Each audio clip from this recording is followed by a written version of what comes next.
Russia Ukraine போர்ல ரொம்பவே முக்கியமான ஒரு சம்பவம் நடந்திருக்கு. இப்போ பிரான்சிஸ் அவர்கள் சொன்ன ஒரு கூற்று தான். இன்னைக்கு அவர் சொல்லிட்டாரு. இன்னைக்கு உக்ரைன்ல இருக்கக்கூடிய எல்லாருமே இப்போ பிரான்சிஸ் அவர்களை மிகப்பெரிய அளவில் கடுமையாக தீர்த்துட்டு வராங்க. அது மட்டும் இல்லாமல் பிரான்ஸ் இதில் கொஞ்சம் இறங்கி வேலை செய்கிறாங்க அப்படிங்கிறது மட்டும் தோணுது. ஏன்னா அரபுலக நாடுகளிடம் நாங்கள் கொடுத்த வெப்பன்ஸ் எல்லாம் திருப்பி எங்களுக்கே தந்துடுறீங்களா அப்படிங்கிற ரிக்வெஸ்ட்டை வச்சிருக்கார். அப்படி என்னதான் வச்சிருக்காரு? உக்ரைன் ரஷ்யா போரில் என்ன நடந்திருக்கு அப்படிங்கிறத இந்த ஒரு பதிவில் பார்க்க போகிறோம். பார்த்துடலாமா? இப்போ பிரான்சிஸ் அவர்கள் என்ன தெரியுமா சொல்லியிருக்காங்க? நம்மளால் ஒரு விஷயத்தை ஸ்ட்ராங்காக பிலீவ் பண்ண முடியுது. ஒரு நபர் பெரிய அளவில் அடிக்கிறாங்க, இன்னொரு நபர் அடி வாங்குறாங்க அப்படின்னு சொல்லும்போது அடி வாங்கக்கூடிய நபர்கள் அடுத்த பக்கமாக இல்லாட்டி அவங்க கிட்ட இருக்கக்கூடிய என்னென்ன பிரச்சனைகள் இருக்கு, அதை எப்படி நம்ம சால்வ் பண்ணலாம் அப்படிங்கிற பலவிதமான வழிமுறைகளை ஆராய்ந்த பிறகு சப்போஸ் அதிகமான வழி இல்லை, மக்களுடைய உயிர் அதிகமாக போகும் அப்படின்னு நினச்சிங்கன்னா நீங்கள் என்ன செய்யலாம்? வெள்ளை கொடி ஏந்தலாம். ஸோ இப்போ இருக்கக்கூடிய சிச்சுவேஷனில் ரஷ்யா வின் பண்ணிட்டு இருக்காங்க, உக்ரைன் தோல்வி அடைஞ்சிட்டு இருக்காங்க. அப்போ உக்ரைன் என்ன செய்யலாம்? இப்போதைக்கு ரஷ்யா கூட அமைதி பேச்சுவார்த்தையில் ஈடுபடலாம். ஏன்னா மக்களுடைய உயிர் அந்த பலியாகுவது அப்படிங்கிறது ரொம்பவே கம்மியாகும். இதை உடனடியாக உக்ரைன் செயல்படுத்தினார்கள் என்றால் அமைதியும் நிலவும், அதே நேரத்தில் இந்த யுத்தமும் முடிந்துவிடும் அப்படிங்கிற மாதிரியான ஒரு கருத்தை தெரிவித்து விட்டார். ஸோ உக்ரைன் இதை அவங்க கையில் எடுத்து ரொம்ப பெரிய அளவில் அதற்கான ஒரு ஃப்ரேம் பண்ணி மிகப்பெரிய மெசேஜாக உலக நாடுகளுக்கு அறிவிக்கிறார்கள். நாங்கள் இன்னும் தோற்கவில்லை, நாங்கள் தோற்பதற்கு காலங்கள் இருக்கிறது, எங்களுக்கு யாரும் என்ன செய்ய வேண்டாம், ரொம்ப பெரிய அளவில் நாங்கள் தோல்வி அடைந்து விட்டோம் அப்படின்னு சொல்கிற ஒரு அவப்பழியை ஏற்படுத்த வேண்டாம். இப்போ பிரான்சிஸ் அவர்கள் சொல்லியிருப்பதில் நிறைய நன்மைகள் நடக்கிற மாதிரி இருந்தாலும் ஒரு நாட்டினுடைய அதிகார திமிருக்காக இன்னொரு நாடு இழந்து போக வேண்டும் அப்படிங்கிறதுலாம் எதுவுமே கிடையாது. ஸோ இப்போ பிரான்சிஸ் அவர்கள் அவருடைய இந்த ஒரு சொல்லை, அதாவது அவர் கொடுத்த இந்த ஒரு செய்தியை உடனடியாக திரும்ப பெற வேண்டும். நாங்கள் தோல்வி அடையவும் மாட்டோம், அதே நேரத்தில் எங்களை வீக் பண்ணவும் யாராலையும் முடியாது அப்படிங்கிற மாதிரியான கருத்துக்களை தெரிவித்திருக்கிறார்கள். இப்போ பிரான்சிஸ் அவர்கள் சொல்லியிருக்கக்கூடிய இந்த கூற்றை நீங்க எப்படி பார்க்குறீங்க? ரஷ்யா உக்ரைன் போர் ஆப்திகா பகுதிக்கு அடுத்தபடியாக டிபிஆர் ரீஜனில் மிகப்பெரிய ஒரு அட்டாக் நடத்துறதுக்கு ரஷ்யா தயாராகி வருகிறார்கள். ரஷ்யாவுக்கு தேவையான ஆயுதங்கள் எல்லாமே இருக்கு, ஆனால் உக்ரைனுக்கு தேவையான ஆயுதங்கள் இல்லை அப்படிங்கிற செய்தி வெளியாகி வருகிறது. உக்ரைனுக்கு இந்த மாதிரி செக்யூரிட்டி கேரண்டி அப்படின்னு சொல்லி இன்னும் ஜெர்மனி, இத்தாலி, பிரான்ஸ் போன்ற நாடுகள் ஒரு அக்ரிமெண்ட்ல சைன் போட்டாங்க. அப்படி சைன் போட்ட பிறகு பிற நாடுகள் அந்த அக்ரிமெண்ட்ல சைன் போட்டாங்களா அப்படிங்கிறது இன்னும் ஒரு பெரும் கேள்வியா இருக்கிற இந்த காலகட்டத்தில் திடீர்னு பார்த்தா போப் பிரான்சிஸ் அவர்களுடைய இப்படி ஒரு செய்தி உக்ரைனை மேலும் சிக்கலான ஒரு நிலைமைக்கு கொண்டு சென்றிருக்கிறது. அப்ப அமெரிக்கா என்ன செய்வாங்க, இல்லாட்டி மேற்குலக நாடுகள் உக்ரைனுக்கு எப்படி சப்போர்ட் பண்ணுவாங்க அப்படிங்கிற அந்த கேள்விக்கு அடுத்தபடியான ஒரு பதில் கிடைச்சிருக்கு. பிரான்ஸ் அரபு உலகத்துக்கு ஒரு ரிக்வெஸ்ட் வச்சிருக்காங்க. ஒஃபிஷியலா நாங்க வித்த இந்த மாதிரியான அமினேஷன்ஸாக இருக்கட்டும், ஆயுதங்களாக இருக்கட்டும், நீங்க அதை இப்போ பயன்படுத்தவில்லை என்றால் அதை திரும்ப எங்களுக்கே தந்துருங்க, நாங்கள் அதை உக்ரைனுக்கு கொடுக்கலாம் அப்படிங்கிற முடிவுடன் இருக்கிறோம் என்பதுதான்.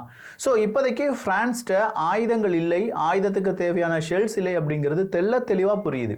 எங்களால் இப்போதைக்கு இதை கொடுக்க முடியலனாலும் நீங்கள் கொடுத்தீங்கன்னா அதை நம்ம இப்போ உக்ரைனுக்கு தேவையான ஒரு உதவியாக கொடுக்கலாம் அப்படிங்கிறது தான் மேக்ரோன் அவர்களுடைய அடுத்த கட்ட நடவடிக்கை. ஸோ மேக்ரோன் அவர்கள் இதோடு மட்டும் நிப்பாட்டாம அரபுலக நாடுகளுக்கு கொடுக்க வேண்டியிருந்த 155 ஆர்டிலரி அமினேஷன்ஸ் அப்படிங்கிறது சவுதி அரேபியாவுக்கும் கத்தாருக்கும் அவங்க கொடுத்துட்டு இருந்தாங்க, அதையும் இப்போ ஸ்டாப் பண்ணி வச்சிருக்காங்க. அது மட்டும் இல்லாம லெக்ரெக் பேட்டில் டேங்க் அப்படிங்கிறதையும் கிவுக்கு அனுப்பலாமா அப்படிங்கிற ஒரு யோசனையிலும் இருந்து வருவதாக செய்திகள் வெளியாகி இருக்கிறது. ஸோ பிரான்ஸை பொறுத்த வரைக்கும், குறிப்பா மேக்ரோன் அவர்களை பொறுத்த வரைக்கும், அவர் இப்போ எடுக்கக்கூடிய முடிவு அங்க இருக்கக்கூடிய பல முன்னாள் பிரசிடென்ட்டையே ஷாக்காக வச்சிருக்கு அப்படின்னு சொல்லலாம். ஏன்னா ரஷ்யாவுக்கு எதிராக பிரான்ஸ் களமாடுகிறதா, இல்லை பிரான்ஸுக்குள்ளேயே நிறைய இன்டர்னல் பிரச்சனைகள் அப்படிங்கிறது இருக்கு. அரபுலக நாடுகள் அடுத்த யுத்தத்துக்கான வாசல்ல நின்றுட்டு இருக்காங்க. இந்த நேரத்தில் அரபுலக நாடுகளுடைய அமினேஷன்ஸை கேட்பது, அவங்களுக்கு கொடுக்க வேண்டிய ஆயுதங்களை கொடுக்காமல் நிறுத்தி வைப்பது, திடீர்னு பார்த்தா புது ரக ஆயுதங்களை நாங்கள் உக்ரைனுக்கு கொடுப்பது அப்படின்னு சொல்லும்போது மேக்ரோன் அவர்களுடைய ஸ்ட்ராட்டஜி என்ன அப்படிங்கிறது இன்னும் தெரியாமல் அங்கே இருக்கக்கூடிய மக்கள் அல்லோல்பட்டு கொண்டிருக்கிறார்கள். ஸோ பாரிஸினுடைய பல முக்கியமான முடிவுகள், ஏன்னா பாரிஸில் வச்சு தான் கடைசியாக ஒரு மீட்டிங் நடந்துச்சு. அந்த மீட்டிங்ல தான் உக்ரைனுக்கு தேவையான உதவிகள் கிடைக்கும் அப்படின்னு நினைச்சாங்க. எந்த உதவிகளும் அதிகமாக கிடைக்காமல் ஏமாற்றப்பட்ட ஒரு மீட்டிங்னா அது பாரிஸ் மீட்டிங் தான். அங்கதான் வச்சு பிரான்ஸும் உக்ரைன் கூட ஒரு கையெழுத்து போடுறாங்க. நம்ம என்ன செய்யலாம், உங்களுக்கான செக்யூரிட்டி கேரண்டியை நாங்கள் தரலாம், ஆனா என்ன செய்யணும், இதற்கு ஐரோப்பிய ஒன்றிய நாடுகளும் மேற்குலக நாடுகளும் உங்களுக்கான உதவிகளாக மாற வேண்டும் அப்படிங்கிற மாதிரியான சில க்ளோசஸ் அப்படிங்கிறது இருக்கு. அப்போ இதை நாம முன்மாதிரியா இருந்து உக்ரைனுக்கு தேவையான உதவிகளை செய்யலாம் அப்படின்னு ஒருவேளை பிரான்ஸ் நினைச்சிருக்கலாம். பட் பிரான்சினுடைய இந்த நினைப்புக்கு அரபுலக நாடுகளும் இப்போது கண்டனங்களை தெரிவிக்க ஆரம்பிச்சிருக்காங்க.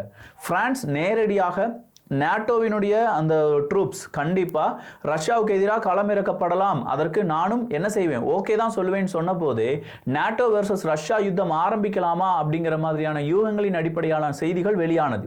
இப்போ மறுபடியும் நான் ஆயுதங்களை கொடுக்க போறேன், இந்த மாதிரியான உதவிகளை செய்ய போறேன் அப்படின்னு சொல்லும்போது நேரடியா நாட்டோ ரஷ்யா யுத்தமாக இது மாற்றுவதற்கான ஒரு முயற்சியை பிரான்ஸ் எடுத்திருப்பதாகவும், ஏன்னா பிரான்சினுடைய அதிபர் மேக்ரோன் அவர்களுக்கு இதை விட்ட வேறு வழியே இல்லை, அவருக்கு டேமேஜ் ஆன பெயரை திரும்ப கொண்டு வருவதற்கு உலக நாடுகளிடையே இப்படி ஒரு ஸ்டண்ட் அடிச்சிட்டு இருக்காரு, சூப்பரான ஒரு ஹீரோவா மாறதுக்கு ட்ரை பண்றாரு அப்படிங்கிற விமர்சனங்களும் எழுந்திருக்கின்றன.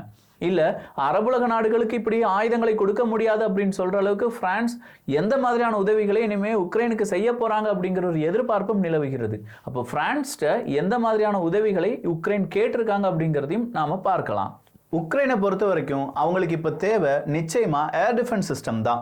இந்த ஏர் டிஃபென்ஸ் சிஸ்டம் மட்டும் இல்லாமல் யூகே நேற்று ஒரு 10,000க்கும் அதிகமான ட்ரோன்ஸை நாங்கள் கொடுக்க போகிறோம் அப்படின்னு சொல்லியிருந்தாங்க. So drone, artillery shells, air defence system இது மூணுமே இப்போதைக்கு உக்ரைனுக்கு தேவை. ஆனால் உக்ரைனுக்கு கொடுக்குற அளவுக்கு பிரான்ஸ்ட அதிக அளவு ஆர்ட்லரி ஷெல்ஸோ இந்த மாதிரியான வெப்பன்ஸோ இல்லாத ஒரு காரணத்தினால தான் எப்படியாவது வேற மார்க்கெட்ல இருந்து வாங்கி உக்ரைனுக்கு கொடுத்துடலாம் அப்படிங்கிற ஒரு முடிவுக்கு பிரான்ஸ் வந்திருக்காங்க. இதெல்லாம் விட அடுத்த ஒரு சிக்கல் ஐரோப்பா மற்றும் மேற்குலக நாடுகளுக்கு வந்திருக்கு அப்படின்னு பார்த்தீங்கன்னா அவங்களுடைய மக்களால தான். என்ன விக்கி சொல்ற அப்படின்னு கேட்டா வேற எதுவுமே இல்லை. 2024 ஸ்டார்ட் ஆனதுல அமெரிக்கா உட்பட மேற்குலக நாடுகள் அங்க வாழக்கூடிய மக்களுடைய ஸ்பெண்டிங் அப்படிங்கிறது அதிகரித்திருக்கிறது. ஸ்பெண்டிங் அதிகரித்திருக்கிறது அப்படின்னா ஆயில் கேஸினுடைய தேவை அதிகமாக மாறிக்கொண்டே இருக்கிறது. 10% உயர்ந்திருக்கு அப்படிங்கிறாங்க. இந்த 3 மாதத்திலே 10% உயர்ந்திருக்கு அப்படின்னா அப்போ கண்டிப்பா வரக்கூடிய சம்மரா இருக்கட்டும், இல்ல அதன் பிறகு வரக்கூடிய வின்டரா இருக்கட்டும், இப்போ எல்லாமே அங்க இருக்கக்கூடிய மக்கள் மிகப்பெரிய அளவுல அவங்களுடைய காசை செலவழிச்சு என்ன செய்ய ஆரம்பிப்பாங்க, அவங்களுக்கு தேவையான பொருளை இல்லாட்டி அவங்களுக்கு தேவையான மிக முக்கியமான சர்வீஸை அவங்க தீர்ப்பதற்கு தேடி போறதுக்கான அந்த ஒரு ஸ்டார்டிங் பாயிண்ட் தான் இது. அப்போ இப்படி தேடி போறதுனால என்ன பிரச்சனை அப்படின்னு கேட்டிங்கன்னா கேஸ், பெட்ரோல் அப்படிலாம் நம்ம சொல்லும்போது அது இப்போ ரஷ்யாவிடமிருந்து மேற்குலக நாடுகளுக்கு கிடைக்காமல் மிகப்பெரிய அளவில் சுற்றி வந்துட்டு இருக்காங்கல்ல மேற்குலக நாடுகள் அவங்களுடைய தேவைக்கு வாங்கிட்டு இருக்காங்க. அப்போ இது விலையேற்றத்தை அதிகரிக்கும். அப்போ விலையேற்றத்தை அதிகரிக்கும் போது நார்மலா அங்க இருக்கக்கூடிய மக்கள் ஒரு மாதிரி பேனிக் மோடுக்கு மாறுவாங்க. இன்ஃப்ளேஷன் எகைன் இன்க்ரீஸ் ஆக போகுது. ஸோ கொஞ்ச நாள் ரொம்ப அமைதியா வேடிக்கை பார்த்த மேற்குலக நாட்டு மக்கள் இப்போ மறுபடியும் அவங்களுடைய தேவையை பூர்த்தி செய்வதற்கு காசு கொஞ்சம் எக்ஸ்ட்ரா செலவானாலும் பரவாயில்லை அப்படின்னு சொல்லி அவங்களுடைய ஸ்பெண்டிங்ஸ் அதிகரிப்பதால் அரசாங்கமும் அதற்கு தகுந்தது மாதிரியான ஸ்டாக்ஸ் எடுத்து வைக்க வேண்டியதா இருக்கு. அப்போ இது அரசாங்கத்துக்கு எதிர்வரக்கூடிய ஒரு பெரும் பிரச்சனையாக மாறலாம். அப்போ பெரும் பிரச்சனையாக மாறும்போது அரசாங்கம் எகெயின் பிரைஸை இன்க்ரீஸ் பண்ணலாம். நல்லா புரிஞ்சுக்கோங்க, இது ஒரு சைக்கிள். நீங்க இப்போ வாழ்வதை விட இப்போ செலவழிப்பதை விட அதிகமான தொகையை அடுத்த 6 மாதங்கள்ல மேற்குலக நாடுகளில் இருக்கக்கூடிய மக்கள் செலவழிக்க வேண்டியதாக இருக்கும். இது உங்களுக்கான எச்சரிக்கை. ஏன்னா எல்லாருக்கும் தேவை இருக்கு. அந்த தேவையை ரொம்ப நாள் கட்டுப்படுத்தி வச்சிருந்தாங்க. இப்போ கட்டுப்பாடு இல்லாம அதை அனுபவிக்க போறாங்க. இல்லாட்டி எங்களுக்கு அந்த தேவைகள் வேணும் அப்படின்னு சொல்லி மக்கள் நிற்கும்போது வேற வழியே இல்லாம இப்போ நீங்க வாங்கக்கூடிய எல்லா பொருளுடைய விலையும் அதிகரிக்க போகிறது. மனசாட்சி தொட்டு சொல்லுங்க, ரஷ்யாவினுடைய பொருளாதாரத்தை அழிப்போம் அப்படின்னு சொல்லிட்டு வந்த நாடுகள் இப்போ அவங்களுடைய பொருளாதாரத்தை அழிப்பதற்கான வழியை தேடிக்கொண்டிருக்கிறார்கள். இன்னைக்கு நீங்க வாங்கக்கூடிய கேஸ் பிரைஸும் ஒரு இந்த யுத்தம் தொடங்குறதுக்கு முன்னாடி வாங்கி கொண்டிருந்த கேஸ் பிரைஸுக்கும் எவ்வளவு வித்தியாசம் இருந்திருக்கும். இதுக்கு மேலேயும் அன்றாட பொருட்களுடைய விலை ஏறப்போகுது அப்படின்னு சொல்லி இந்த ஒரு ஷாக்கிங்கான நியூஸ். அது கூடவே பிரான்ஸ் பல நாடுகளுடைய உதவியை கேட்டிருக்காங்க. நாட்டோவினுடைய ஆர்மியை உள்ள கொண்டு போகணும்னு சொல்லிட்டு இருக்காங்க. யுத்தம் பெரிதாகிறதுக்கான வாய்ப்புகள் இருக்கு அப்படின்னு சொல்றத எல்லா உலக நாடுகளுக்கும் ஒரு எச்சரிக்கையா கொடுத்துட்டு இருக்காங்க. அப்படின்னா நம்முடைய வாழ்வாதாரம் பாதிக்குமா பாதிக்காதா என்பதை கொஞ்சமா அலசி ஆராய்ந்து உங்களுடைய கருத்துக்களை இங்க பதிவு பண்ணுங்க. அந்த கருத்துக்கள் இருந்து நிறைய உண்மைகள் இங்க இருக்கக்கூடிய மக்கள் புரிந்து கொள்வார்கள்.